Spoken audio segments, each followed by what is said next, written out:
और ऐसी वस्तुएं होती हैं जो हमें डेली यूज के लिए काम आती है। जैसे तो कई बच्चे जैसे बताए दीदी तेरा देवर दीवाना, तो उस आप इस पोएम को जब रीड कर रहे हैं तो इसका पंक्चुएशन मार्क्स से नहीं डाल रहे हो।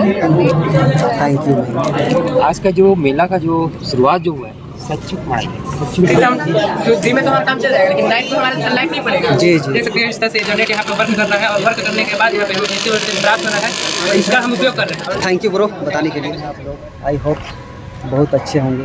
तो दोस्तों अभी मैं आया हूँ कन्याशाला के हाई स्कूल। यहाँ पर कुछ कार्यक्रम हो रहा है जैसे देख रहे हैं सड़क मड़ाई 2022।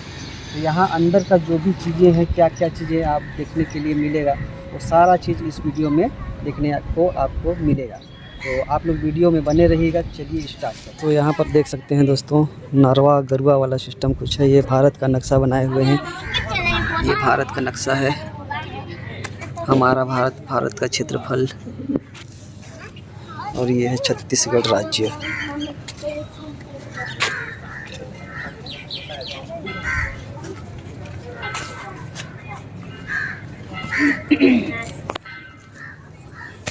और बारी बड़ी लिखा ये है नरवा, ये है बारी। तो यहाँ पर देख सकते हैं बैल लोग हैं और उनके बछड़े लोग, बकरियाँ भी हैं, और ऊपर में आपको घास देखने के लिए मिल जाएगा। और ये मुर्गा।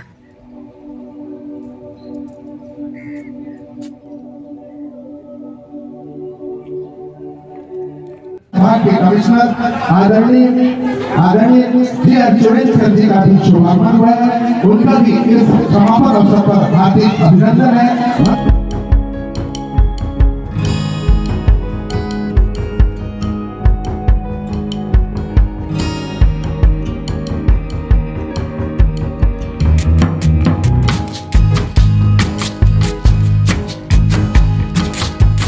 चलिए सर जी बता रहे हैं थोड़ा सा इसके बारे में।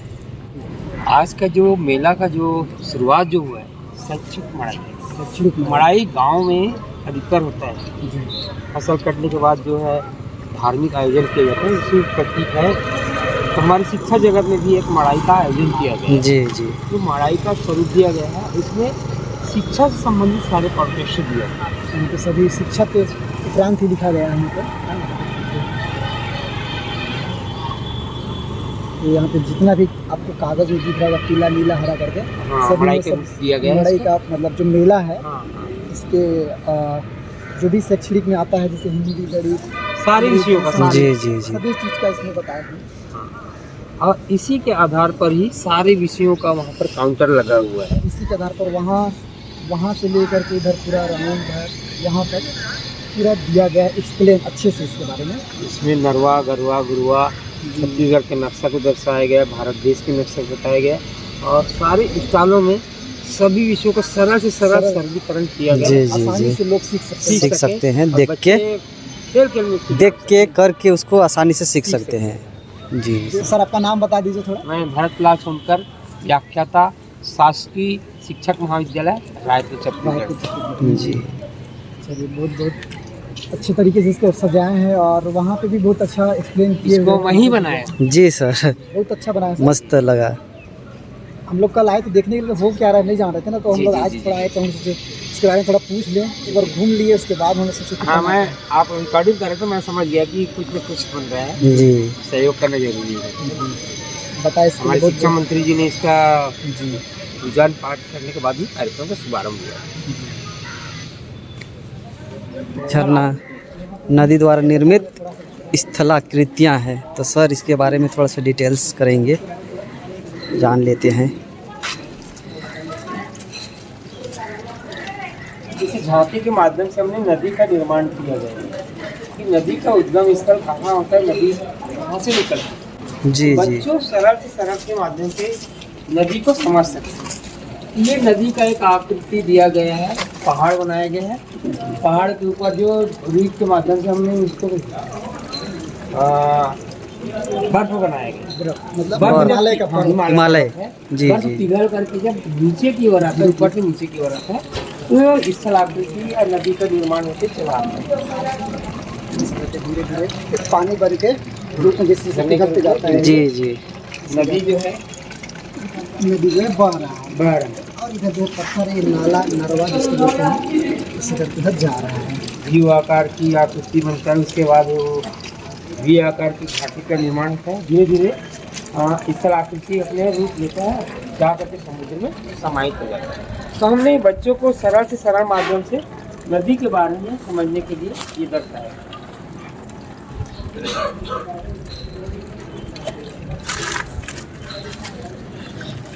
जिसे डेल्टा बोलते हैं, डेल्टा आपको डेल्टा का निर्माण होता है ना, ये डेल्टा का स्वरूप दिया गया है। और यहाँ से फिर धाराएं अलग अलग दिशाओं की ओर जी नदी कई भागों में बढ़ जाती है और जाकर के समुद्र में समाहित हो जाता है। हमने इसको समुद्र का स्वरूप दिए, ये समुद्र है, समुद्र बनाए हैं। ये हमारे राज्य सरकार की ओर से Swami Atmanand English medium school बनाया गया है जी। हम लोग पुस्तकीय ज्ञान बस सीख रहे हैं ना जी सर, लेकिन वास्तविक ज्ञान हमको प्राप्ति इस माध्यम से उदाहरण के लिए होता है। यहाँ पर हमने संस्कृत में कुछ जानवरों के नाम को दिया गया है और जानवरों के चित्र को यहाँ पर चित्रित किया गया जी है ना। प्रथम वाक्य में हमने चार्ट के माध्यम से लिखा गया है कि पढ़िए, चार्ट क्रमांक को पढ़िए और बाक्स से पर्ची निकाल। तो हमने बाक्स नंबर 1 में पर्ची की डाली, जानवर के सामने रखें। हाँ, इसमें से बच्चे उठाएंगे, पर्ची निकलेगी। इसको रखिए, जैसे इसमें हाँ, ये अंदर रिकॉर्ड करो। जैसे वानरा, अब वानरा लोगों को मालूम नहीं रहता, तो हमने यहाँ पर हिंदी और संस्कृत में दोनों में है ना। इसमें वानरा ये लिखा है, मिलान करेंगे, ये वानरा है। वानरा को लोग नहीं जानेंगे तो इसको सीधा हिंदी में करेंगे, है ना। ये वानर माने वानर, बंदर। अब कई बच्चे तो बंदर को भी नहीं देखे हैं, शहरीकरण होने के कारण बंदर दिखता नहीं था। हमने यहाँ पर दिखाने के तो बंदर का सीन देखेंगे तो समझ जाएगा ये बंदर। एक चीज अगर इसमें जान जाएंगे तो इसमें सारे जितने भी अभी रखा हुआ है जानवर, तो ये शाकाहारी के खाने में है, तो हमको तुरंत समझ आ जाता है ये शाकाहारी माने पेड़ पत्ती फल फूल को खाने वाला है, इसलिए शाकाहारी जीव को भोजली जान जाएगा, है ना। इसी प्रकार से मान लो एक आध हम मांसाहारी जीव में ले लेते हैं, सिंह है ना जी। ये सिंह है, बच्चे सिंह को मिलाएंगे, सिंहा लिखा है, सिंह मानी है। इस सिंह को रखेंगे, सिंह को देखते ही समझ जाएगा इतने जीव है मांसाहारी है ना। तो इसको तुरंत ये बच्चे समझ जाएंगे और ये शाकाहारी तो शाकाहारी, मांसाहारी तो मांसाहारी डालते जाएंगे। बहुत बढ़िया कॉन्सेप्ट सर।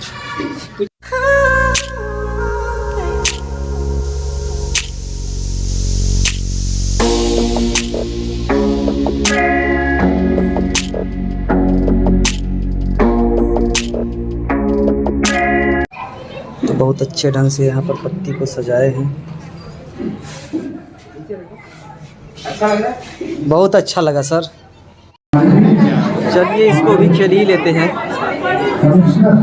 भारत के महान व्यक्तित्व का योगदान, इसमें क्या करना रहता है इसको? सर इसमें करना ये है कि हमने कुछ पर्चियाँ बनाई हैं, पर्चियों को महापुरुषों के नाम इसमें से फेंकने हैं। पहले इनका अवलोकन वो कर लेंगे, उसके बाद तो ये पर्चियों को उठाते जाएंगे और उसको अपने अपनी जगह में रखते जाएंगे। जैसे कि अगर आपका बाबा साहेब आया है तो बाबा साहेब भीमराव अम्बेडकर होते हैं, बच्चा खोजेगा भीमराव अम्बेडकर इसमें से कौन से, उनको समझ में आएगा अम्बेडकर जी की फोटो ये है, वहाँ रख देंगे। हाँ रख देंगे।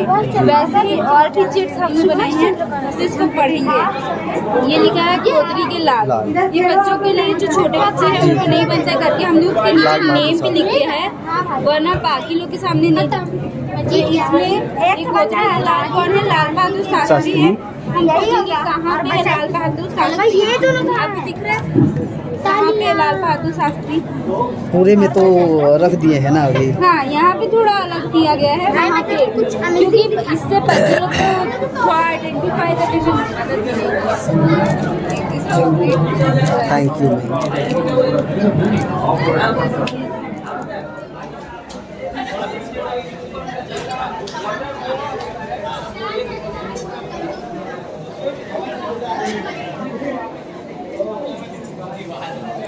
इसमें क्या होता है सर?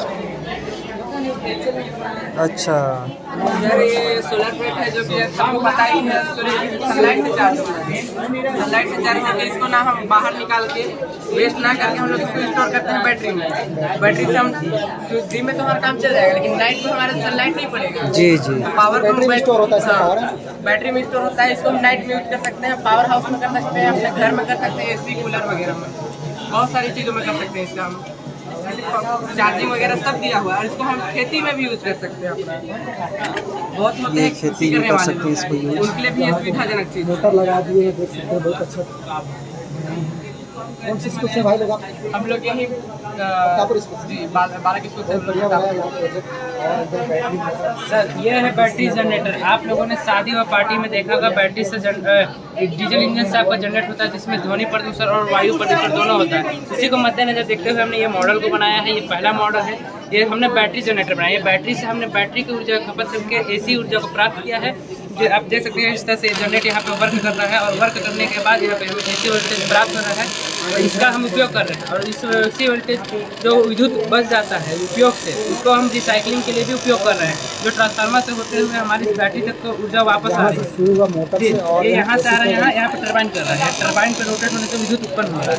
फिर इसका हम उपयोग कर रहे हैं, उपयोग करने से जो बच जा रहा है, बचने के बाद ये ट्रांसफार्मर फिर से उसे रिवर्स ले ले रहा है, तो बैटरी फिर से जनरेट हो फिर बैटरी के पास आ जा रहा है ऊर्जा। तो यहाँ पे मतलब रिसाइकलिंग सिस्टम, इसका भी ये पहला वर्जन है जो कि हमने बहुत पहले से बनाया था, और अभी दूसरा वर्जन बना रहे हैं। अच्छा इससे बड़ा बना बहुत बढ़िया बनाया है आपने। चलिए आगे चलते हैं। थैंक यू ब्रो बताने के लिए। समझा सकते हैं। जी जी जी। देख करके आप बच्चों को बोलिए कि ज़्यादा पढ़ने की जरूरत नहीं बेटा, 1 से लेके 9 तक बस याद कीजिए। उसके बाद ये 10 को होता ही है जी। नहीं। एक में आप 10 बोलोगे तो 11 समझ जाएगा, 11 दशा बोलोगे तो 12 समझ जाएगा, पंच दशा वाली 15 समझ जाएगा। जी जी। है ना? 10 तक तो उसको हो गया। उसके बाद 20 को विंशति बोलते हैं, जी जी। है ना? अब उसको 21 बनाना है तो कैसे करेगा? 1 विंशति। 22 बनाना है तो 2 विंशति, ऐसे बना सकते हैं। नीचे नीचे का बस याद करने बाकी। तो मैम से अभी जानते हैं अलंकार के बारे में, बहुत ही आसानी शब्दों से बताएंगे अलंकार के बारे में। तो मैम थोड़ा सा बताइए इसके बारे में। सबसे पहले बच्चा आएगा अलंकार की परिभाषा और उसके अर्थ को जानेगा। अलंकार का अर्थ होता है आभूषण, और आभूषण जो है वो नारी के सौंदर्य में वृद्धि करता है, और यहाँ पर जो कविता के सौंदर्य में वृद्धि करता है उसको कहते हैं अलंकार। अलंकार के मुख्यतः 2 भेद हैं जो बच्चों को जानना चाहिए, वो है शब्द अलंकार और अर्थ अलंकार। शब्द के कारण जहाँ पर काव्य के सौंदर्य में वृद्धि होती है उसको शब्द अलंकार कहते हैं, और अर्थ के कारण जहाँ काव्य के सौंदर्य में वृद्धि होती है उसको अर्थ अलंकार कहते हैं। एक एग्जाम्पल के द्वारा इसको समझते हैं। काली घटा का घमंड घटा, यहाँ पर घटा शब्द आया, ये शब्द के कारण यहाँ चमत्कार उत्पन्न हो रहा है। और घटा का यहाँ पर 2 अर्थ है, एक तो है बादल और एक है घटना, कम होना, है ना? अगर यहाँ पर घटा के जगह मैंने बादल का प्रयोग किया या मेघ का, तो यहाँ काव्य के सौंदर्य में वृद्धि नहीं हो रही है। इसको सुनिए, काली बादल का घमंड बादल, ना ही अर्थ निकल रहा है ना ही वो शब्द के द्वारा ये चमत्कार उत्पन्न हो रहे हैं, मतलब सौंदर्य में वृद्धि हो रही है। अब इसका जो कॉमन है ना, इसका 3 प्रकार है, अनुप्रास, यमक और श्लेष। जिसमें सबसे कॉमन होता है अनुप्रास, जो अधिकांशतः बच्चे जो काव्य पढ़ते हैं उनकी पंक्तियों में अनुप्रास होता है, और वो जान नहीं पाता है और वो उसको लिख नहीं पाता और उसके मार्क्स कम आ जाते हैं। तो इसी के लिए मैंने सबसे मतलब आसान जो अलंकार है अनुप्रास, और इसको बच्चा समझ गया तो आराम से वो मार्क्स ले सकते हैं। तो यहाँ पर है एक टास्क के थ्रू हम करवा रहे हैं कि यदि ऐसा कोई गाना गाइए जिसमें एक ही अक्षर आए, तो कई बच्चे जैसे बताए दीदी तेरा देवर दीवाना, तो उसमें अक्षर जो है वो द वर्ण की आवृत्ति हुई, और बच्चों के दिमाग में बैठेगा कि हाँ यहाँ एक ही अक्षर बार बार आया, तो अगर उसने ये पढ़ा तो अनुप्रास अलंकार को वो समझ पाएगा। और जब भी कविता में कहीं पर अगर उसको एक ही वर्ण की आवृत्ति अगर वो समझ पाया तो वो लिख पाएगा कि हाँ इन पंक्तियों में अनुप्रास अलंकार है। ओके मैम, तो मैम ने बहुत अच्छे तरीके से अलंकार के बारे में समझाया। Thank you ma'am. अच्छा, इसके बारे में हम लोग नहीं जान पाए पर इसके बारे में बताएं। कल यहाँ पे नहीं थी, हम लोग ये आओ बाजार को जाने की बाजार के बारे में बताया है, ये कॉमर्स का सब्जेक्ट है। तो ये बाजार के बारे में, बाजार को हमने 4 भागों में बांटा है, स्थानीय, प्रादेशिक, राष्ट्रीय, अंतर्राष्ट्रीय।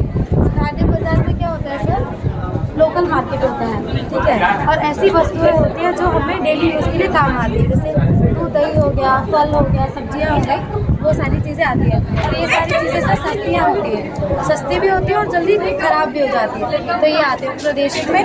प्रादेशिक बाजार में क्या होता है कि हम लोग एक जिले से दूसरे जिले जैसे कि उस सामान को विक्रय करते हैं, और राष्ट्रीय में क्या होता है कि एक राज्य से दूसरे राज्य में भेजते हैं। जैसे कि हम लोग की छत्तीसगढ़ में क्या होता है, धान ज़्यादा होता है तो हम लोग दूसरे राज्य में भेजते हैं जहाँ धान की कमी होती है, और वहाँ से कुछ चीज़ ऐसे लेके आते हैं जो छत्तीसगढ़ में नहीं होती है। और अंतर्राष्ट्रीय बाजार में होता है कि हम लोग एक देश से दूसरे देश में व्यापार करते हैं, जैसे कि इसमें महंगी वस्तुएं आती है या तो फिर ऐसी वस्तुएं आती है जो उस देश में नहीं होती, जैसे हमारे देश में चाय होता है तो हम लोग दूसरे देश में उसको ले जाके बेचते हैं। तो बच्चे यहाँ से चीट उठाएगा, कोई सा भी वो चीट उठाया चलिए सुंदर उठाइए, तो जैसे दाल तो इसमें से वो ढूंढेगा कि दाल कहाँ है। अब इसमें से उसकी समझ बन जाने स्थानीय बाजार में मिलता है, मतलब दाल स्थानीय बाजार में मैंने आपको बताया था कि जल्दी खराब हो जाता है, तो यह दाल का जल्दी खराब हो जाता है। नहीं सर, आप दाल को पकड़े, खराब हो जाता है, नहीं होती है ना, तो आप देखिए सर। और इसमें स्थानीय बाजार में नहीं आएगा, लोकल है, प्रादेशिक में आएगा सर, आ सकता है, लेकिन वो पहचान है क्या, विशेष पहचान है दाल, नहीं छत्तीसगढ़ की पहचान है, नहीं, तो राष्ट्रीय में आ सकता है सर, पॉसिबिलिटी है ना सर। और एक राज्य से दूसरे राज्य में उदाहरण है ना सर, अनाज भिन्न भिन्न राज्यों में उत्पादित अनाज पूरे देश में जाते हैं। राष्ट्रीय सर इसमें कहाँ पे आएगा सर, ये यहाँ भारत का है। हाँ ठीक, गुड सर। अब बच्चे इसको डालने के बाद मूल्यांकन करेगा कि उसने सही किया है कि नहीं किया, तो आपने आप देखिए आपने सही किया। Thank you ma'am, thank you जानकारी देने के लिए। वैसे हम लोगों को उतना जानकारी नहीं था।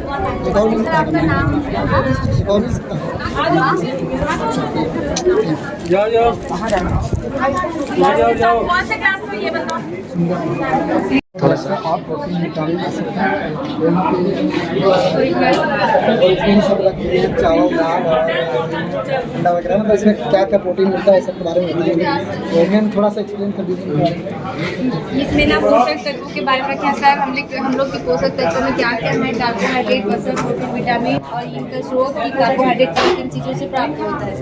तो और इसके लिए सर मॉडल टाइप हम लोग ये बना दिए हैं कि कार्बोहाइड्रेट में चावल, चुकंदर, गन्ना और ये सब आते हैं। इसमें पासा बना दिए हैं, तो मैं इसको ट्राई करता हूँ खेलने के इसमें प्रोटीन है ना, मेरा प्रोटीन के लिए। तो इसमें आप देख सकते हैं, यहाँ पे है घी, गाजर, अंडा, आलू है, सब्जियाँ हैं, हरी सब्जियाँ है ना। तो यहाँ पे प्रोटीन में ये सारी चीज़ें खा सकते हैं। प्रोटीन में ये सारी चीज़ें नहीं आएगा, जो आ रहा है वो मतलब ये कितना यहाँ से ऐसा नहीं सर, ये आपको बताना है कि इसमें से प्रोटीन किससे। अच्छा, मतलब इसमें नहीं है ना, केवल देखना पड़ेगा प्रोटीन और मक्खन है और दाल है, किधर होते हैं, और मूंगफली किधर है भाई, मूंगफली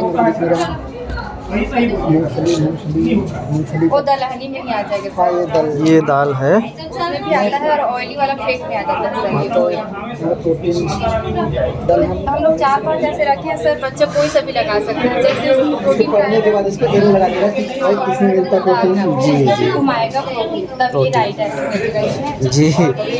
विटामिन की कमी से होने वाले रोग जैसे होठों का फटना हो गया या आँख में सूखा त्वचा है, हाँ ये सब विटामिन ए की कमी से होता है। उनको विटामिन ए की कमी होती है, वो सूख रहे हैं। विटामिन ये पूरा देखने के बाद सर हम लोग इसमें बीमारी का नाम लिख दिए हैं, बच्चे ये बीमारी कौन सी विटामिन की कमी से हो रहा है उसको सेट करेंगे। यहाँ पे खेल जीत गया, मजा आ गया खेलने में। चॉकलेट खत्म हो गया सर। कोई बात नहीं, चलिए अच्छा लगा आपका कॉन्सेप्ट देख करके। बहुत भाग गया, ये नीचे गिरा। पहलिया है राम के पास एक सप्ताह के बराबर टॉफियाँ है, और बताओ राम के पास कुल कितनी 7 टॉफी होंगे ना। 7 टॉफी। अच्छा यार, ये तरफ हिंदी सेक्शन आप कठिन करना चाहते हैं तो ये सब अभी ज़्यादा कठिन नहीं करेंगे भाई, थोड़ा शूट करना काम तो करेंगे कर लिया। आएंगे फिर से करेंगे। कल और आ जाएंगे। मस्ती प्रयोग क्या सीजन तो पोजीशन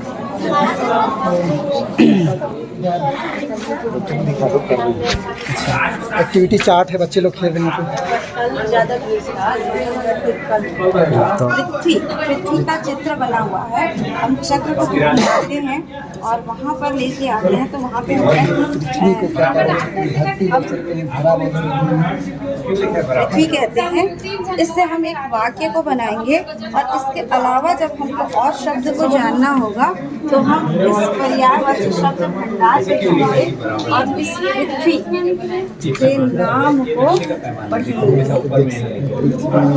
तो कैसा लगा दोस्तों ये वाला वीडियो, आप लोग कमेंट करके ज़रूर बताइएगा, और अच्छा लगा होगा तो आप हमारे चैनल को सब्सक्राइब कर सकते हैं ताकि आने वाले वीडियो की नोटिफिकेशन सबसे पहले आप तक पहुंच सके।